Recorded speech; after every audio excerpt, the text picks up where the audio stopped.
Well, the first question of the night dedicated to the ongoing conflict in the Middle East. This as Iran launched 180 missiles towards Israel earlier today. Here was the candidate's response. We will stay committed. And as the vice president said today we will protect our forces and our allied forces, and there will be consequences. It is up to Israel what they think they need to do to keep their country safe, and we should support our allies wherever they are when they're fighting the bad guys. Now, that attack was in response to the killing of Hezbollah leader Hassan Nasrallah. Israeli airstrikes in Lebanon have killed at least 7 high-ranking Hezbollah officials in recent weeks.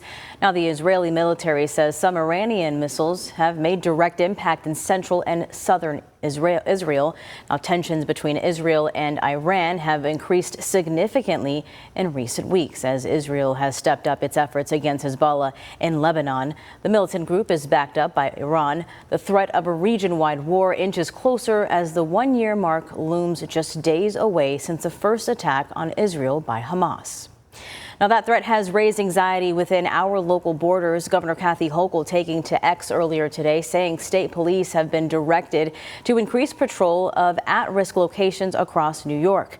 Now, there are no reported threats to New Yorkers at this time.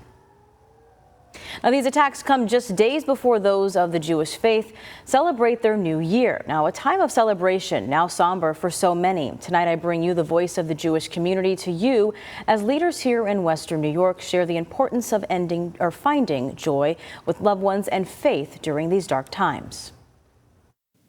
It is a scary time, and I certainly understand that feeling. I'm feeling it too. Rosh Hashanah will be celebrated in synagogues across the world, including right here at Temple Beth Tzedek. We all have friends and family in Israel who we know right now are in safe rooms while missiles are falling, and so it's a scary time. I do believe that coming together gives us a feeling of strength. While it was established in 2008, Rabbi Sarah Rich says the conservative synagogue is a merged congregation of 2 existing synagogues that have a collective of more than 150 years of Jewish history that leaders hope to protect while they celebrate the new year with police presence. It's really important that everyone can feel comfortable coming together because this is when we need to be together more than ever. And so we will have heightened security, and everyone who comes to the service needs to have a ticket so that we know who to be expecting. The situation in Israel is not unique to this week or the past year.